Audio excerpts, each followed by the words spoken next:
NP Singh ji के बारे में परिचय कि प्रशासनिक व्यवस्थाओं को लेकर उन्होंने उत्तर प्रदेश में कई प्रकार के परिवर्तन किए और अब शिक्षा क्षेत्र में एक नया परिवर्तन कर रहे हैं। भारतीय शिक्षा बोर्ड के चेयरमैन हैं और अपना ये विद्यालय भी भारतीय शिक्षा बोर्ड के माध्यम से ही हमारे भारतीय ज्ञान परंपरा का वाहक बनने की शुरुआत करेगा। तो मैं आग्रह करूंगा कि आदरणीय एनपी सिंह जी से कि वो आकर हम लोगों को हमारा शैक्षिक मार्गदर्शन करें। भारत की ऋषि चेतना के साक्षात विग्रह दिव्य प्रेम सेवा मिशन की आत्मा श्रद्धेय आशीष जी, भारतीय सांस्कृतिक चेतना के समर्थ उन्नायक निष्काम कर्मयोगी माननीय अनिल जी, हमारे बीच में उपस्थित माननीय मंत्री उत्तर प्रदेश सरकार माननीय रणवेंद्र प्रताप सिंह जी और परम पूज्य वैदेही वल्लभ शरण महाराज जी, जो पवित्र अयोध्या भूमि से यहाँ आशीष की ऊष्मा से हम सभी को ऊर्जान्वित करने के लिए यहाँ उपस्थित हुए हैं। दिव्य प्रेम सेवा मिशन के विश्वकर्मा, जिनके पुरुषार्थ की अभिव्यक्ति आशीष भैया के नेतृत्व में अनेक प्रकल्प प्रकाश स्तंभ के रूप में परिलक्षित होते हैं, ऐसे संजय जी, हमारे भाई अभय जी, पवन केडिया जी और यहाँ उपस्थित भारतीय संस्कृति के सभी उपासक भाइयों और बहनों। अभी माननीय अनिल जी ने और उसके पूर्व वक्ता ने भी भारत की शैक्षणिक व्यवस्था की दुर्दशाग्रस्त स्थिति के विषय में चर्चा की।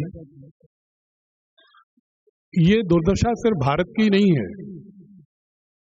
आज अगर पूरे दुनिया के शिक्षाविद इस बात के लिए चिंतित हैं कि जिस तरह से प्रगति की अवधारणा पूरे विश्व में तेजी से चल रही है और उसके जो दुष्परिणाम सामने आ रहे हैं, उसमें दक्षताओं में तो वृद्धि हो रही है, हमारी कॉम्पिटेंसी साइंस टेक्नोलॉजी में बढ़ रही है, लेकिन दृष्टि दूषित होने के कारण समूची मानवता ही संकट में है। बल्कि मानवता ही नहीं, समूची प्रकृति पर्यावरण ही पूर्णतः विनाश के कगार पर है। जहां पर व्यक्ति टूट रहा है, वर्णधर्मिता और नैराश्य का शिकार हो रहा है, आत्महत्याएं बढ़ रही हैं, वहीं पर परिवार टूट रहे हैं। संयुक्त परिवार तो टूटे ही थे, अब एकल परिवार भी टूट रहे हैं और व्यक्ति का स्व भी पूर्णतः भ्रमित होकर के खंड खंड हो रहा है। सामाजिक संकट है, भेदभाव की प्रवृत्ति तेजी से बढ़ती जा रही है, राष्ट्रों के मध्य भी युद्ध और आतंक के माहौल है और प्रकृति को भी हमने ऐसा आतंकित कर रखा है अपने विकास के मॉडल से, प्रारूप से, कि ग्लोबल वार्मिंग, जलवायु परिवर्तन, समुद्रों में उठते हुए तूफान, पिघलते हुए ग्लेशियर, -50 डिग्री के भौगोलिक क्षेत्र में भी वनों में लगती हुई आग, शहरों में उठती हुई ज्वालामुखी, दक्षिण अमेरिका में आपने देखा होगा, नदियों के अपने स्वरूप में परिवर्तन, स्पेस में भी बढ़ती हुई गार्बेज, ऐसे अनेक प्रकृति को भी संकट में डालने वाले ऐसे घटनाएं घटित हो रही हैं कि जिनके विषय में मनुष्य की समस्त सामर्थ्य साइंस टेक्नोलॉजी का बौना हो गया है, पंग हो गया है। तो पूरी दुनिया ये विचार कर रही है कि क्या ऐसी शिक्षा व्यवस्था जिसको हम आदर्श मानते हैं, पहले हम ब्रिटेन को आदर्श मानते थे, आज अमेरिका को आदर्श मानते हैं, वहां पर बच्चे जाते हैं और एक वेपन लेकर के इनडिस्क्रिमिनेट फायरिंग करके विद्यालय के 500, 200, 100 अपने सहपाठियों की हत्या करते हैं और शिक्षकों की हत्या करते हैं। जिस तरह के हम विद्यालय चला रहे हैं भारत में भी, उनका आदर्शतम स्वरूप वही है जो न्यूयॉर्क कैलिफोर्निया में है, जो लंदन में है, जो पेरिस में है। हम उसी प्रारूप की ओर तेजी से अनुकरण करते हुए भाग रहे हैं। हम उसी शैक्षणिक विचारधारा के उपभोक्ता हैं, कंज्यूमर हैं, उसी के उधार ली हुई नकलची होकर के हम तेजी से जो भाग रहे हैं, उसके हालात ये हैं कि वहां पर पूरी की पूरी सामाजिक व्यवस्था टूट रही है और आतंक का शिकार हो रही है, युद्ध का शिकार हो रही है।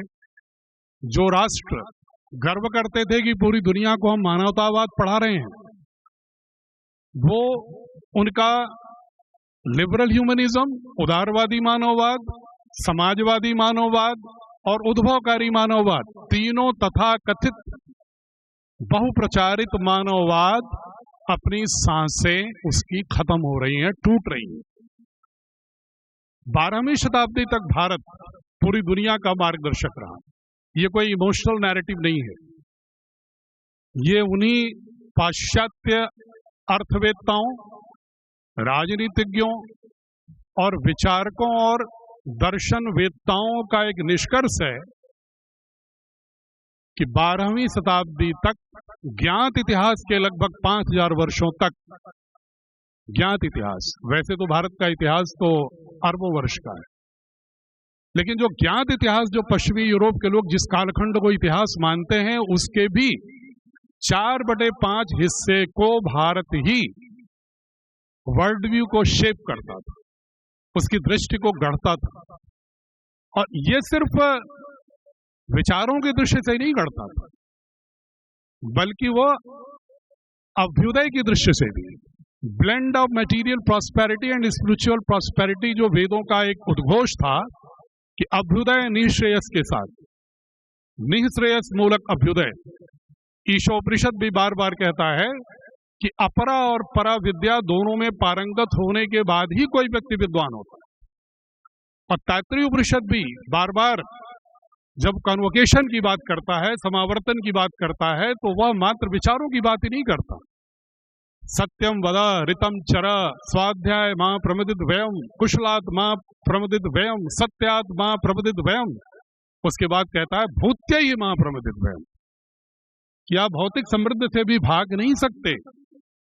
ये तैत्तिरीय उपनिषद कहता है, जो ईसा के कम से कम यूरोपीय इतिहासकार भी उसको 1500 पूर्व मानते हैं, ईसा के 1500, अर्थात अब से 3500 वर्ष पूर्व। वैसे तो श्रुति परंपरा में उसके कालखंड का निर्धारण करना संभव नहीं है। एक ऑगनस मैडिसन, अगर आप कभी सर्च करिएगा, एक बहुत बड़ा इकोनॉमिस्ट, वो कहता है कि पहली सी, ईसा के बाद का जो पहला वर्ष था, अगर पूरी विश्व की जीडीपी का मूल्यांकन करते हैं तो पूरी दुनिया की जीडीपी का 29.4% भारत था। और 1000 सी में भारत 26.5% था, 1 सी में चाइना 24% था, 1000 सी में भारत 26.5, चाइना 22.5% था।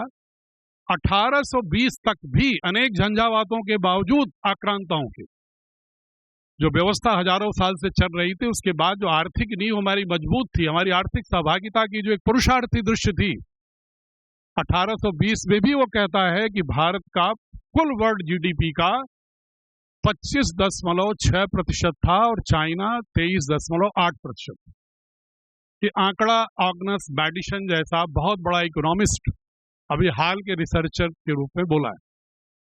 ये मैं इसलिए आंकड़ा बता रहा हूं कि जो पाश्चात्य के लोग हमारी शिक्षा व्यवस्था पर, गुरुकुली व्यवस्था पर यह आरोप लगाते रहे कि यह शिक्षा मात्र इंट्यूशन पर आधारित थी, मात्र मिस्टिकल एक्सपीरियंसेस पर आधारित थी, ये मात्र इथिकल बातें करती थी, लेकिन अभ्युदय के क्षेत्र में, भौतिक के क्षेत्र में, विज्ञान के क्षेत्र में, टेक्नोलॉजी के क्षेत्र में बौनी थी, ये भ्रामक प्रचार करके उन्होंने हमारी शिक्षा व्यवस्था में मूलतः 1835 के इंडियन एजुकेशन एक्ट के बाद जितने भी curriculum, syllabus, text book, pedagogy, assessment, school culture and environment, in all components of the curriculum, शिक्षा व्यवस्था के, उन्होंने ऐसे बीज बो दिए कि हमारे बीच में, हमारे मन में, हमारे बच्चों के मेंटल एल्गोरिदम में गुलामी आ जाए, नौकरी, उनके शिक्षा का एकमात्र उद्देश्य हो जाए नौकरी। नेतृत्व की उनकी जो दक्षता है, नेतृत्व की जो प्रवृत्ति है, नेतृत्व का जो आत्मबल है, जैसा माननीय अनिल जी कह रहे थे, तो उन्होंने आत्मबल तोड़ दिया, नैतिक बल तोड़ दिया, और यह कह करके तोड़ा कि भारत की पूरी ज्ञान परंपरा लंदन की लाइब्रेरी के एक सेल्फ में भी रखने पर सेल्फ का 3/4 हिस्सा खाली रहेगा। ये कह करके उन्होंने हमारी पूरी ज्ञान प्रणाली को, विशाल जो ज्ञान संपदा थी, उसको उन्होंने नकार दिया। बहुत सी खूबसूरत साजिश क्या किया उन्होंने, बहुत संक्षेप में मैं आपका ध्यान आकृष्ट कर रहा हूं क्योंकि आप सभी प्रबुद्ध लोग हैं।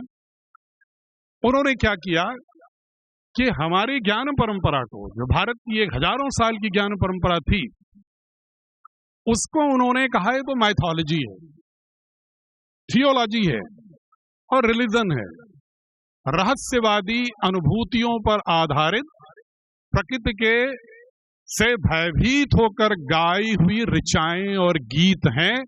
इनमें किसी भी प्रकार का कोई विज्ञान, कोई तर्क, कोई चिंतन, कोई दर्शन नहीं है, क्योंकि उनके यहां उन्होंने एक कैटेगराइजेशन किया था नॉलेज सिस्टम का, माइथोलॉजी, थियोलॉजी, रिलीजन।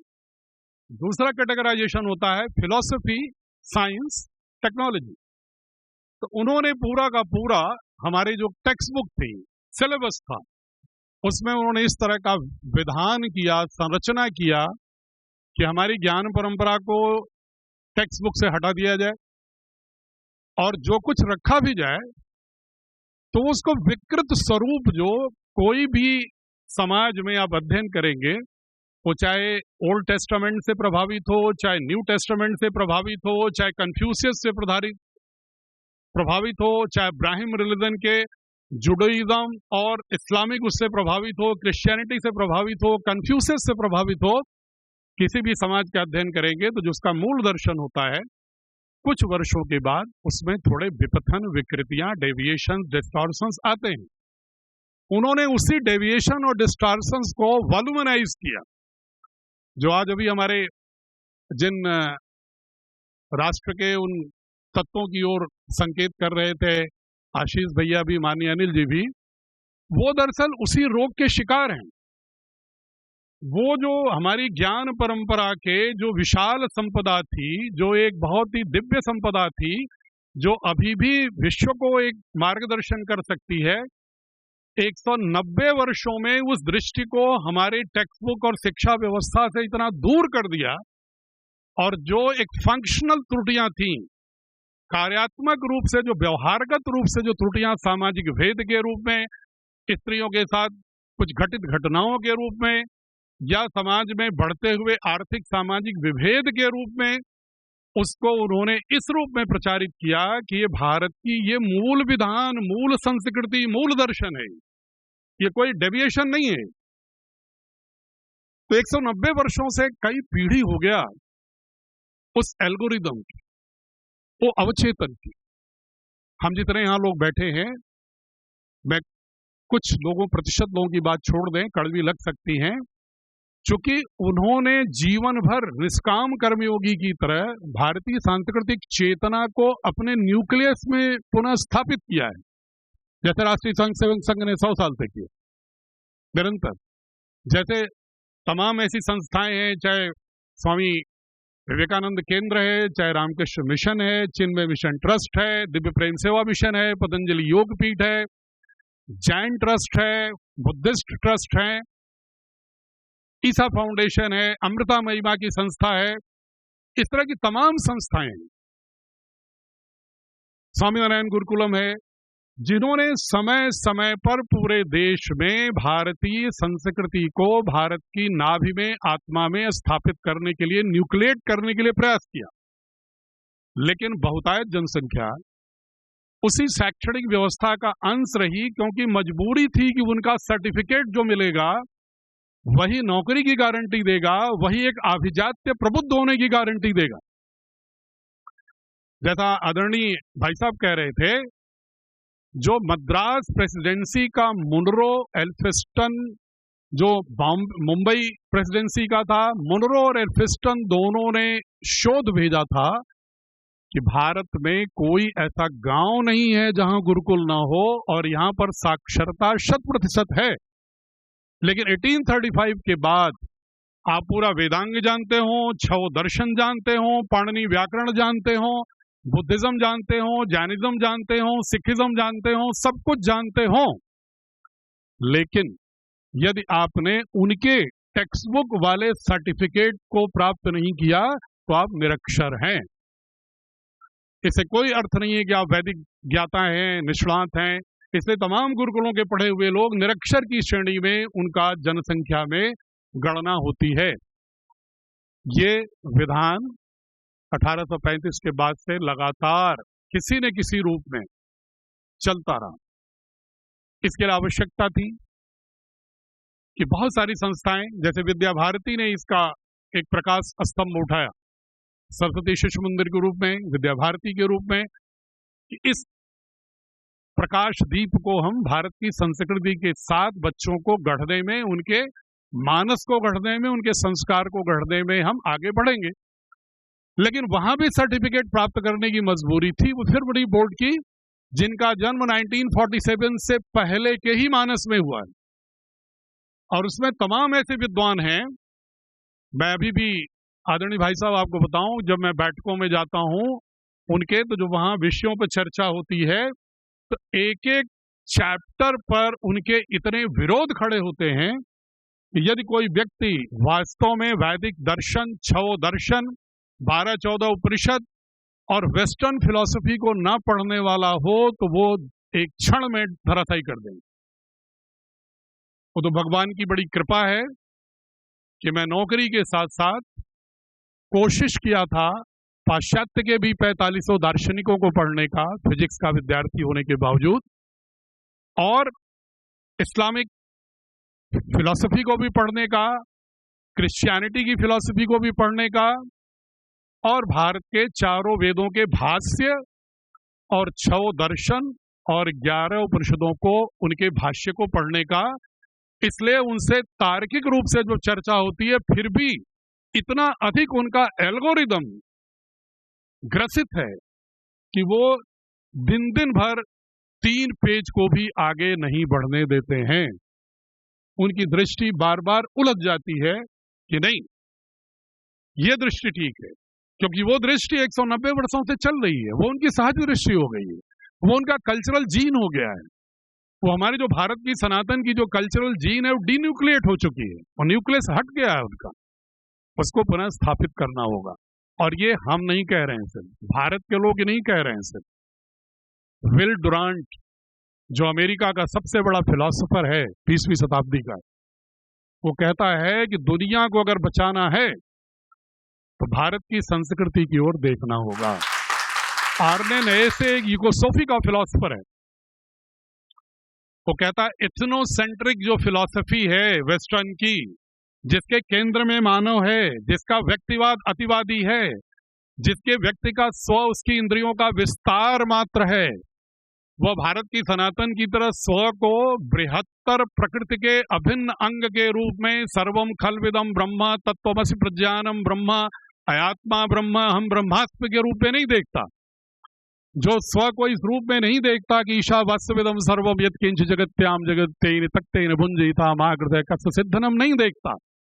वो नहीं देखता यस्तु सर्वाणि भूतानि आत्मनि उन पश्यति सर्वभूतेश्चात्मानं ततो न विजुगुप्सते, नहीं देखता वो जो अतिशय व्यक्तिवादी दृष्टि है, उस अतिशय व्यक्तिवादी दृष्टि का ही प्रकोप है कि जो हमारी दक्षताओं के साथ ऐसी दूषित दृष्टि बना दी है कि पूरी की पूरी शैक्षणिक व्यवस्था से गढ़े हुए जो एक हमारा सबकॉन्शियस का एल्गोरिदम है, उसमें ही भारत गायब है।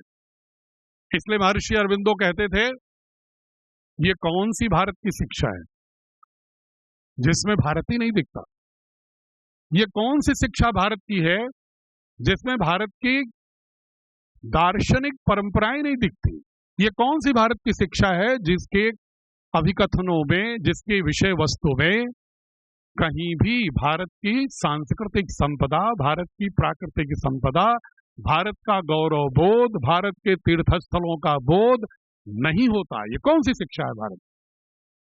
स्वामी विवेकानंद को अभी भाई साहब ने उद्धरण किया, और वो बार बार ऐसे कहते थे स्वामी विवेकानंद कि अगर मुझे 1 लाख भी युवा सनातन की मानस से मिल जाए तो पूरे विश्व का मैं मानचित्र बदल सकता हूं, वैचारिक मानचित्र। क्योंकि भारत कभी युद्धों का देश नहीं रहा है। भारत ने हमेशा वैचारिक प्रसार, विचारों का एक्सपोर्टर रहा है, ज्ञान का निर्यातक रहा है, और ज्ञान के माध्यम से मार्गदर्शन करता रहा है, शौर्यवान रहा है। वेदों ने जहां कहा अहम इंद्रो न पराजिज्ञे, वही उन्होंने ये भी कहा कि आत्मोत सर्वभूतेषु। दोनों ही दर्शन को उन्होंने रखा, शौर्य और करुणा को साथ रखा उन्होंने। करुणा के बिना शौर्य को क्रूरता माना, और शौर्य के बिना करुणा को भी कायरता माना।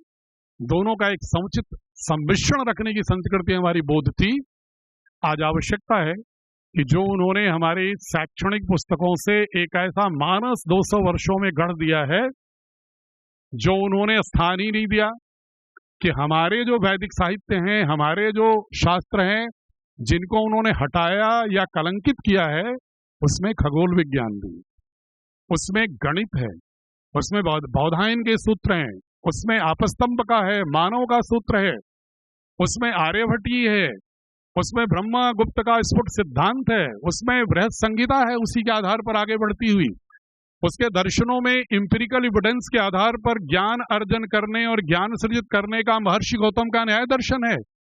पदार्थों के विश्लेषण और ज्ञान करने के लिए कणाद का वैशेषिक दर्शन है।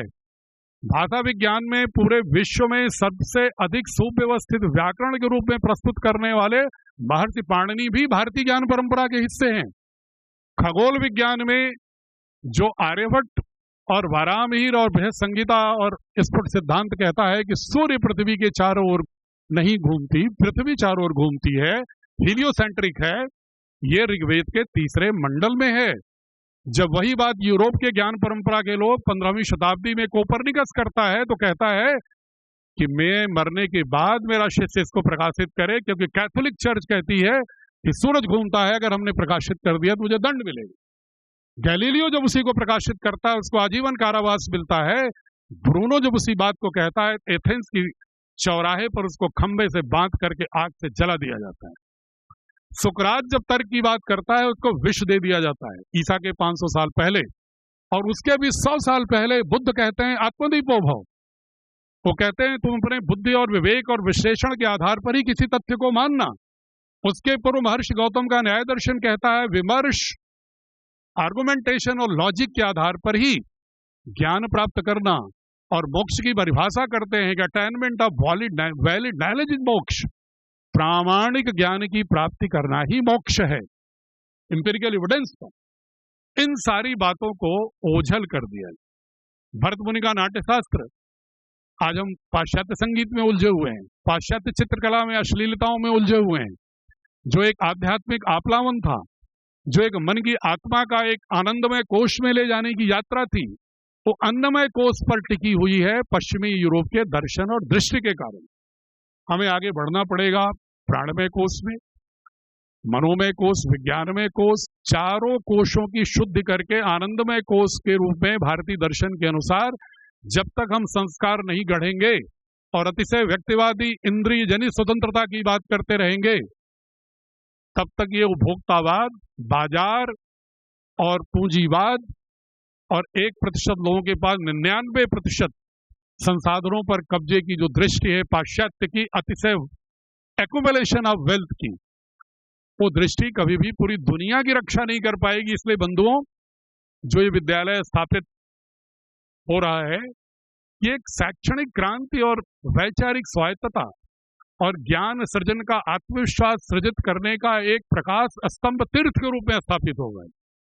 पतंजलि योगपीठ सिर्फ एक संस्था नहीं है, ये भारतीय संस्कृति की पुनर्प्रतिष्ठा का एक बहुत ही महत्वपूर्ण मां शारदा का एक प्रकाश स्तंभ है, जो इस क्षेत्र के बच्चों को ही नहीं मानस गढ़ेगा, उनका एल्गोरिदम ठीक करेगा, बल्कि सही रूप में आर्थिक सहभागिता, लोकतांत्रिक सहभागिता, सांस्कृतिक समझ, दार्शनिक समझ, स्व की सही संदर्भों में परिभाषा, व्याख्या, प्रकृति, धर्म, संस्कृति के साथ जीने के विकास के प्रारूप की ओर पूरे विश्व को मोड़ने में एक मार्गदर्शक पुनः 21वीं सदी में भारत होगा। ये तभी होगा जब हम भारतीय शिक्षा बोर्ड इसी दिशा में कार्य कर रहा है। मैं इन्हीं शब्दों के साथ, चूंकि ये विषय इतना विस्तार है, विशाल है, इसको एक चंद मिनटों में कहना मुश्किल है, लेकिन संकेतों में जरूर कह रहा हूं कि भारत के दर्शन, जिसमें अपार संभावना है पूरे विश्व को मार्गदर्शन करने की, उसकी दृष्टि होनी चाहिए। और आज space technology, nuclear technology, AI, digital sovereignty, energy crisis के मैनेजमेंट की दिशा में भी हमें नॉलेज क्रिएशन करने वाले युवाओं की, बच्चों के मानस की जरूरत होगी। उसकी शुरुआत कम उम्र के बच्चों से होती है, मातृशक्ति से होती है। तो हमें शिक्षा में मातृशक्ति पर और 3 वर्ष से लेकर 16 वर्ष के बच्चों के मानस गढ़ने पर सबसे अधिक ध्यान देना होगा। तभी ये राष्ट्र पुनः अपने ऋषि प्रज्ञाओं की चेतना के अनुसार खड़ा होकर पूरे विश्व का मार्गदर्शन करेगा और भारत में आने वाली विकृतियों का समाधान और उपचार करने में भी सक्षम होगा। आपने धैर्यपूर्वक सुना। आप सभी को बहुत बहुत धन्यवाद।